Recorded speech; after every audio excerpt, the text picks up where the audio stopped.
7:17 de la noche. A esta hora vamos a hacer un análisis respectivo a las elecciones municipales de Lima Metropolitana. Estamos acompañados con el señor Miguel Paz, él es analista político. Con él vamos a analizar pues todas las expectativas, toda la coyuntura política en cuanto a las elecciones que se va a dar este 5 de octubre. Muy buenas noches, señor Miguel Paz. ¿Cómo ve las elecciones pues en grosso modo?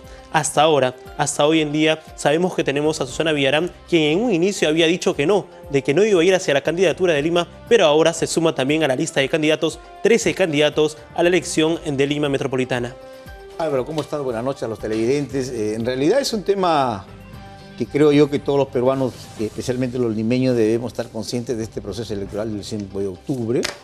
En función a las perspectivas que tiene la ciudad, ¿no? O sea, la ciudad que ha crecido enormemente, que hoy día tiene 10 millones de ciudadanos, debe pensar cómo el nuevo alcalde debe enfrentar Lima, ¿no? Entonces creo que, si bien es cierto, la encuesta de Datum, y las encuestas que se dieron antes del 28 de julio, reflejaban siempre a un Castañeda... Así es, Castañeda Locio sigue encabezando hasta ahora. 47%, pero la UNI dio cuenta justo antes del 28 de julio de que había bajado 10 puntos, obviamente que es una encuestadora confiable, entonces porque le estaban achacando todo lo que hasta la fecha no había podido enfrentar el proceso de cómo debe expresarse un candidato que quiere ser alcalde de Lima nuevamente, ¿no? Pero ojo que en la política como en el fútbol nada está dicho, puede pasar cualquier cosa, no es porque esté en primer lugar quiere decir que netamente pues lidere esta encuesta y sobre todo pues alcance la alcaldía de Lima. También podría darse por ahí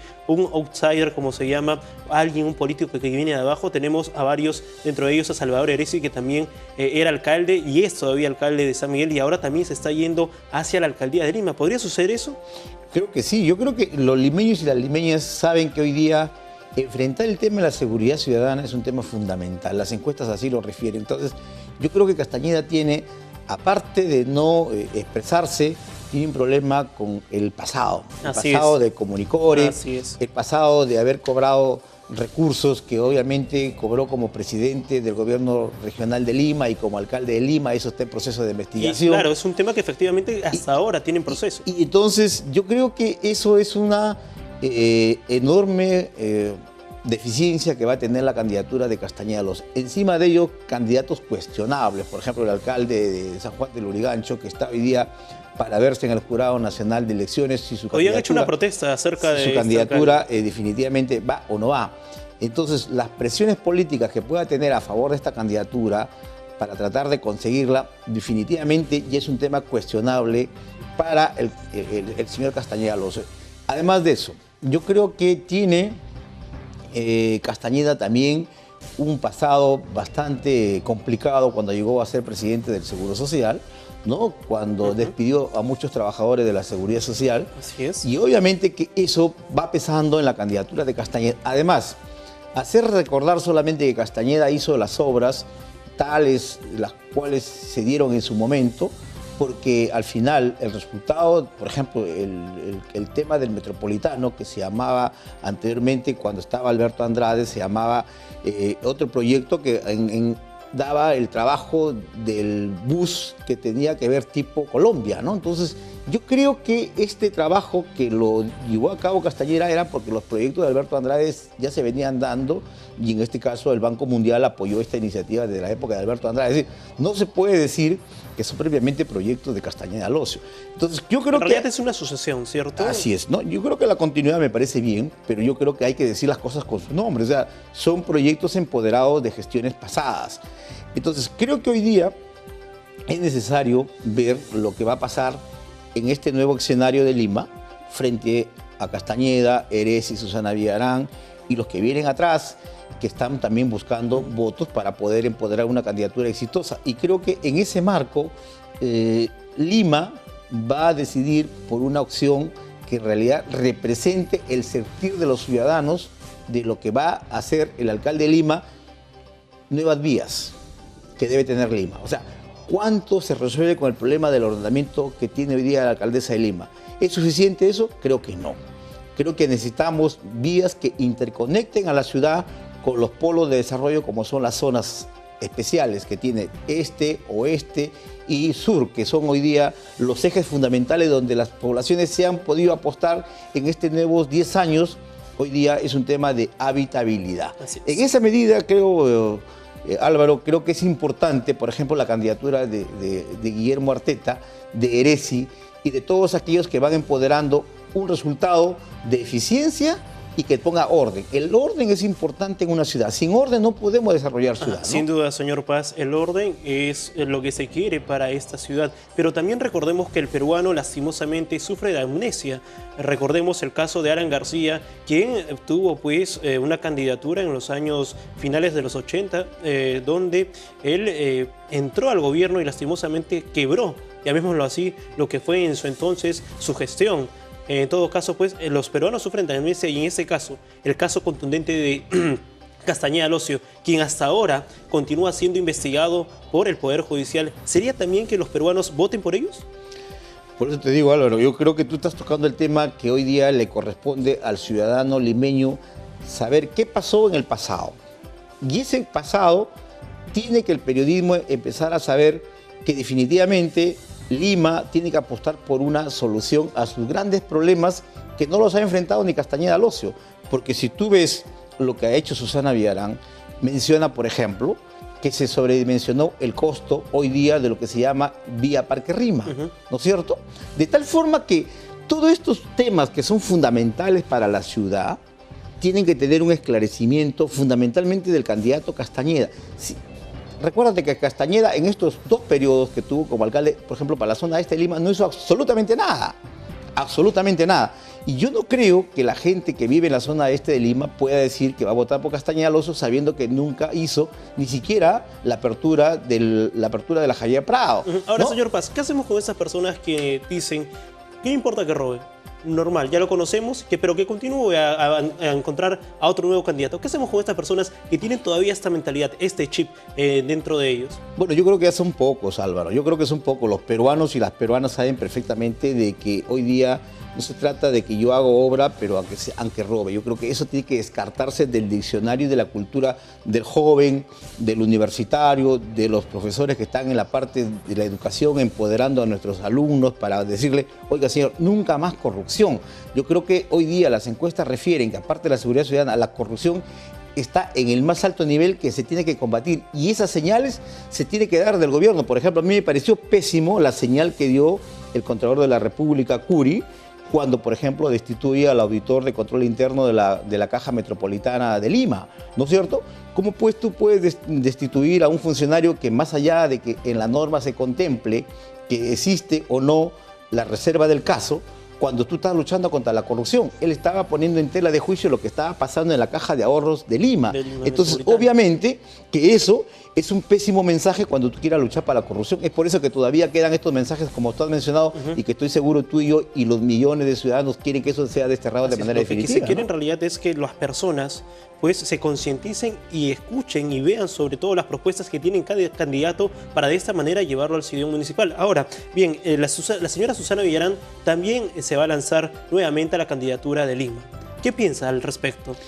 Susana Villarán, yo creo que le debe una explicación a los limeños y que eso hasta ahora no ha podido darle una respuesta al pueblo limeño. Y ojo que también viene siendo investigada por la Caja Metropolitana, ¿cierto? Claro, claro, porque creo que este es un tema que tiene que esclarecerse, porque además, si nos llevamos al informe del auditor que ha sido destituido por la Contraloría, se habla de que la Caja Metropolitana estaría en una deficiencia y que debería ya la Superintendencia de Bancos y Seguros haberla intervenido en estos momentos. Sin embargo, todo eso está tapado. Esperemos que esta campaña electoral, más allá de la denuncia, Álvaro, que está bien que recordemos lo que pasó en Castañeda, lo que pasó en Susana Villarán, por ejemplo, hoy día se habla de la línea azul, de lo que es el corredor de lo que es Tacna hasta Miraflores, que viene del Rima. No es posible, y espero que haya una rectificación, porque eso lo ha dicho el mismo presidente de esta institución, ¿no?, de Protransporte de Lima, en donde dice que los vehículos que tienen una antigüedad entre 20 y 25 años, yo no creo que una ciudad como Lima, que está esperando una renovación de un parque automotor, pueda tener nuevamente vehículos en estas condiciones. Yo creo que todos queremos el orden, sí, pero también esta famosa modernización, entre comillas, tiene que darse con claridad, porque tiene que hablarse de cuánto cuesta hoy día el pasaje cuando tú tienes que desembarcar, porque si tú llegas solamente hasta Miraflores y antes te ibas hasta Chorrillos, se supone que tienes que tomar otro bus. Así es. Y ese otro bus tiene otro costo. Entonces, y cuando tú todavía te tienes que desplazar al otro lugar donde tú tenías que llegar a tu trabajo, lo que antes lo tomábamos nosotros por decirte, pagar la China o los 50 céntimos, es decir, cuánto termina pagando el pasajero diariamente. Entonces, todo esto tiene que tener una explicación seria, responsable. No queremos una alcaldesa como actualmente dice, ya los buses van a funcionar, todos queremos el orden. Sí, todos queremos el orden, yo estoy de acuerdo con el orden, pero el orden tiene que ser con transparencia, con responsabilidad, con tecnicismo, porque lo que quiere la gente es que las cosas se digan sustentadas y el por qué se hace hoy día y los costos que tiene hoy día el ciudadano de trasladarse de determinado lugar, porque no sea que mañana más tarde tú lo subsidias, pero y si no gana la alcaldesa de Lima, ¿quién subsidia después Así ese es, pasaje? la continuidad también de este, ¿No es de este cierto? proyecto. Entonces ¿cierto? tiene que haber, por ejemplo, aquí tiene que haber un pacto ético en el tema de transporte. En el tema de transporte, donde los candidatos de Lima digan, oiga, ese programa de modernización que tiene Lima, ¿es correcto o es incorrecto? Si fuese incorrecto, tenemos que decir las cosas que no han funcionado en Lima. Y eso obviamente que tiene que responder a los candidatos que hoy día están en esta contienda electoral, ¿no? Bien, señor Paz. También tenemos a otro candidato que es el señor Alberto Sánchez Aizcorbe. Él es también alcalde de La Victoria. Vemos que diversos candidatos de diversos alcaldes, mejor dicho, de los diversos distritos también se suman a la alcaldía de Lima. ¿Qué opina al respecto usted? Bueno, yo creo que yo analizo un contexto, el por qué se empodera determinadas candidaturas. O sea, siempre algunos, como el caso de los candidatos de Castañeda, creen que los candidatos que están a las alcaldías distritales creen que porque Castañeda tiene esta aceptación, la gente va a votar por los candidatos distritales. En el caso de Aizcorbe ocurriría lo contrario. Creen porque la señora Keiko Fujimori tiene un 20 a 25% de aceptación, le estaría endosando una cantidad de votos a Sánchez Aizcorbe. Yo creo que este es un error, porque al final esta es una elección vecinal. Y la elección vecinal, Álvaro, pasa por elegir al mejor vecino y a la mejor vecina y la que tenga la propuesta. Y lo que tiene que discutirse hoy día en los distritos y la capital son propuestas para Lima. El tema del transporte. La seguridad ciudadana. La seguridad ciudadana, que es un tema terrible. Y que hoy día el gobierno, aparentemente con un ministro como Urresti, trata de tapar lo que en realidad en el fondo no se quiere establecer, que son las políticas de seguridad ciudadana, donde el comisario no sabe qué pasa con el serenazgo de la municipalidad, el ministro tampoco no sabe qué pasa en las comisarías. Entonces, el tema de la seguridad ciudadana necesita un empoderamiento y una decisión política que la toma ¿quién? El gobierno nacional, como responsable de la Constitución, y el alcalde metropolitano y el alcalde distrital. Y en esta materia nadie se ha dicho absolutamente nada, ni cómo pretende resolver la seguridad ciudadana. Y creo que aquí hay que trabajar de manera concienzuda y responsable, pero fundamentalmente sin politizar el tema que es tan frágil para los ciudadanos. La gente no puede esperar más. Todos los días hay muertes, Álvaro. En esta zona este de Lima y en todos lugares del Perú, y en especial de Lima, vivimos prácticamente en zozobra. Y aquel candidato que ponga la CIE sobre la mesa a establecer cuál es la política de seguridad ciudadana para Lima, creo que va a tener una amplia y respuesta positiva del pueblo de Lima, ¿no? Sin duda, este es un tema trascendental en los alcaldes, o mejor dicho, en los futuros candidatos. Pero también ahora quiero preguntarle, señor Paz, ¿qué pasa con los partidos políticos? ¿Por qué se llaman vientres de alquiler? ¿Por qué aceptan a personas normalmente pues, de otro partido político luego de haberlo pues, despojado o haber criticado sus gestiones? ¿Por qué ellos aceptan a nuevos candidatos en estos vientres de alquiler, llamémoslo así? Bueno, la política peruana es una... Esto no se da en otros países. Mira cuántos partidos tenemos y cuántos movimientos regionales en el interior del país. Se crean partidos políticos meramente solamente para... coyunturales. Así es. Acaba de haber un reporte, por ejemplo, del Jurado Nacional de Elecciones, en la que los partidos, por decirse históricos, son los que no han podido tener candidaturas, pero también ahí hay una sanción, porque si tú no tienes candidatura es porque no tienes respuesta política cuando en su momento tú fuiste alcalde o alcaldesa o fuiste presidente de la República. Entonces, hoy día, en el caso de Lima, en el caso, por ejemplo, de Susana Villarán, que ingresó por Fuerza Social, ahora va con diálogo vecinal, y así sucesivamente. Yo creo que hoy día, y el presidente de la República no ha dado ninguna respuesta política en el mensaje del 28 de julio, o sea, los partidos siguen siendo débiles. Entonces los ciudadanos construimos movimientos políticos de acuerdo a lo que queremos en realidad ver desde nuestro punto de vista, pensando que la democracia es un libertinaje de movimientos y que en esa función vamos a trabajar una perspectiva de desarrollo en una ciudad. Pero creo que es un graso error, porque hoy día hay que empoderar partidos para poder hacer más eficiente la democracia, resultados para los ciudadanos y, por cierto, estás empoderando un resultado de gestión que finalmente vaya en el partido que va a gobernar y que al final la sucesión de ese partido sería que otro candidato de otra tienda política pueda lograr nuevamente llegar a ser alcalde en esa ciudad, pero respetando los canales democráticos de partidos sólidos para el Perú. Y eso es lo que está faltando, Álvaro, ¿no? Así es, lastimosamente también hemos visto que personas que estaban pues con una ideología de izquierda ahora se centralizan o en el peor de los casos se derechizan. ¿Qué hacemos con ellas personas que no tienen una dirección concreta, una ideología concreta, que pregonan una cosa pero luego en el transcurso del tiempo se van y hacen otra? Yo creo que ahí, hoy día en el mundo globalizado, yo creo que las ideologías han pasado a un segundo plano, Álvaro. O sea, yo vengo desarrollando una tesis que creo que la economía se ha sobrepuesto a las políticas, a la ideología, ¿no? Entonces, el mundo económico globalizado nos lleva a pensar que ya no eres ni de derecha ni de izquierda, sino si Álvaro es el mejor hombre o mujer en esa ciudad y representa una tendencia de solución a mi problema, y lo elijo. Ya no estoy pensando en el tema de la ideología. En realidad sería lo mejor, ¿cierto? En esas épocas de los años 70, los años 80, la discusión en las aulas universitarias sí hablaba de ideología. Es por eso que hoy día tenemos un presidente de la República, lo cual no puede ser porque ingresas con una tendencia política y terminas haciendo otra. Y yo creo que la respuesta del pueblo peruano, justamente en el futuro ha sido corto, práctica, ya ¿no? Ahora tiene poca la aceptación que va teniendo es porque se va desengañando que lo que prometió tampoco se ha cumplido. Entonces yo creo que hoy día hay que empezar nuevamente a repensar lo que significa la ideología, lo que significa la política y lo que finalmente lo has dicho hacia los ciudadanos en cumplimiento a mis principios de partido. Yo creo que ese es el trabajo que hoy día tienen que hacer los jóvenes universitarios, pero lamentablemente todavía la juventud no está nuevamente retomando lo que decía por los años 70 se discutía en las aulas universitarias. Yo me acuerdo cuando yo estudiaba en la universidad, uno estaba discutiendo en el tercio estudiantil, mira tal o cual opción política, y a veces ibas por esa tendencia política hasta para la elección de la parte estudiantil de defensa de los intereses universitarios. Hoy en día eso se ha dejado en la universidad, lamentablemente, y eso nos apena mucho. Yo creo que los jóvenes tienen un gran reto por delante, pero hay que hacerlo ya desde ahora porque el Perú necesita justamente esa juventud que tiene el vigor de enfrentar un tema político para el país, ¿no? La revocatoria.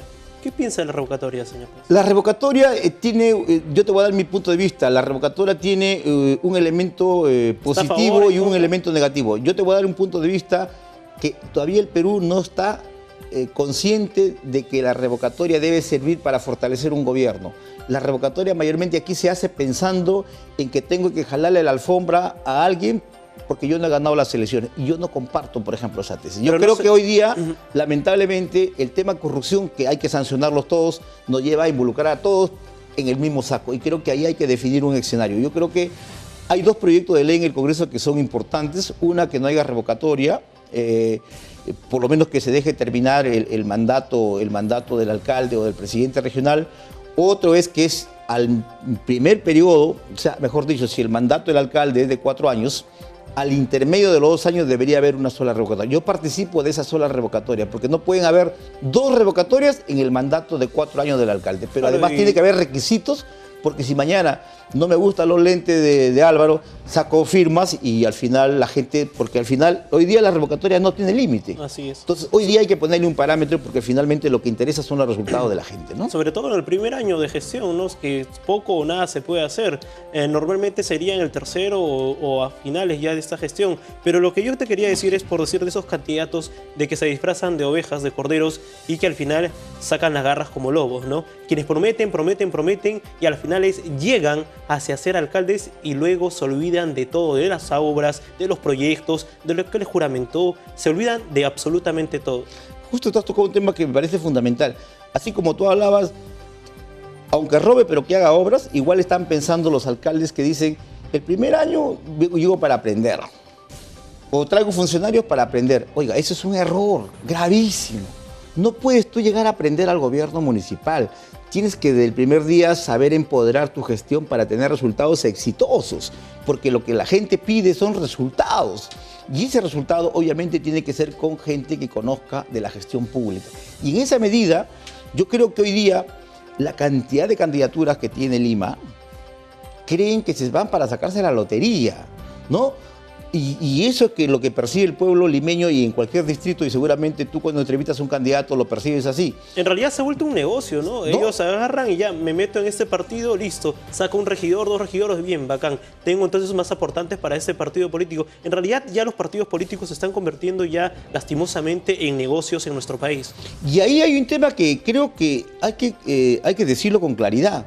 Todos los partidos, ¿no? Todos los partidos, hoy día los candidatos a alcaldes buscan que alguien, por lo menos los primeros números, si yo tengo una opción política, ingrese con un presupuesto para poder tentar esa posibilidad, pero que al final lo que llegas a la conclusión es que ¿cómo lo puedes cobrar mañana que estás en el gobierno?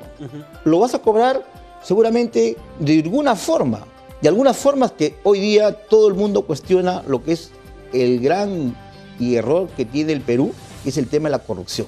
Para convenir en cosas impropias que obviamente todos sancionamos, yo creo que los partidos tienen que empoderarse. Y en esa medida está faltando la escuela política. La escuela política, me imagino que tú compartes conmigo, Álvaro, que si un partido tuviera escuela política donde saca técnicos, donde le da oportunidad a los jóvenes y también gente de experiencia, y esas listas puedan llegar a competir, obviamente, que el resultado de gestión va a ser de otra manera. Pero lamentablemente no te encuentras con esa posibilidad. Encuentras con cualquier iniciativa que tiende simplemente a decir cuánto has sacado de la billetera para que me pongas en el número 1 para teniente alcalde, o cuánto me has puesto para ponerme del número 2. Yo creo que ahí hay una gran diferencia y en eso yo saludo. Escuché una entrevista que decía el ingeniero Acuña, decía, menos mal que a mis candidatos ni a mis partidarios no le he pedido un solo sol para que sean candidatos. Yo creo que ahí hay una renovación de la política peruana, ¿no? Así es. En todo caso, ¿qué piensa también de la reelección de candidatos? Bueno, la reelección de candidatos es otro tema que creo, Álvaro... es muy común, ya se está volviendo tendencia en nuestro país. Se está volviendo común, pero yo creo que así como es la revocatoria, cuando existe, o sea, yo te doy una opinión seguramente desapasionada acá, donde no existe el pasionismo, porque el analista político tiene que saberse ubicar, y tú como periodista también lo haces en ese sentido. Cuando la opinión pública descubre tales cosas de los políticos, viene el linchamiento político. Entonces, todo lo que estás haciendo es malo. Entonces, yo creo que nosotros como periodistas y como analistas tenemos que decir que las reelecciones, yo creo que sí deben darse, pero deben de darse por una sola vez. No pueden darse por sucesión, porque al final el alcalde solamente ya está pensando que en el siguiente año ya tengo que ir a mi reelección y por lo tanto tengo que empezar desde el primer día a acomodarme en esa coyuntura de mi reelección, porque además me tengo que cuidar de la revocatoria, pero ya tengo que estar pensando en la reelección. Eso es malo porque todavía no tenemos cultura ni de reelección ni de revocatoria. O sea, todo lo hacemos en la revocatoria para jalar la alfombra al alcalde o a la alcaldesa. Y en la reelección, porque estoy pensando que me tengo que reelegir. Creo que eso le hace tremendo daño a la democracia. Yo creo que hoy día debemos ser partícipes de una reelección, pero yo creo que una reelección que vaya en función a la responsabilidad que tiene ese alcalde de pensar en sus ciudadanos. Porque al final, la decisión del pueblo es sabia. Si hoy día no es alcalde, es porque simplemente no se portó bien. Es por eso que cuando yo digo que los candidatos de Castañeda creen que van a ser alcaldes, porque son alcaldes hoy día, mañana más tarde no van a ser alcaldes, porque finalmente hoy día la gente sabe votar y sabe cruzar el voto. Y ese cruce de votos lo hace conscientemente cuando el hombre y la mujer responde a ese reto, a mi conciencia de por qué tengo que votar por Álvaro en este sentido. Si no voto por otra opción es porque definitivamente la persona que me representa un candidato como el señor Castañeda no reúne los requisitos y eso es lo que va a pasar. Tengo la plena seguridad que muchas alcaldías, definitivamente, en el hipotético caso que el señor Castañeda siga en ese ritmo de candidatura, de estar en el primer lugar, las candidaturas distritales van a ser diferentes partidos políticos y obviamente que ahí hay un resultado de que la gente sí sabe votar, ¿no? Finalmente, señor Paz, ¿qué le podría decir pues a los pobladores de Lima Este para que este 5 de octubre vote a conciencia sobre todo, ¿cierto?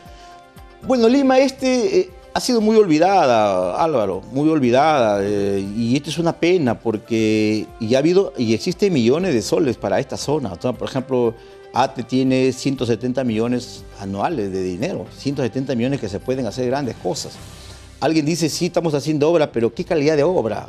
¿Dónde está la obra? Finalmente, cuando el gobierno nacional invierte, es plata del gobierno nacional.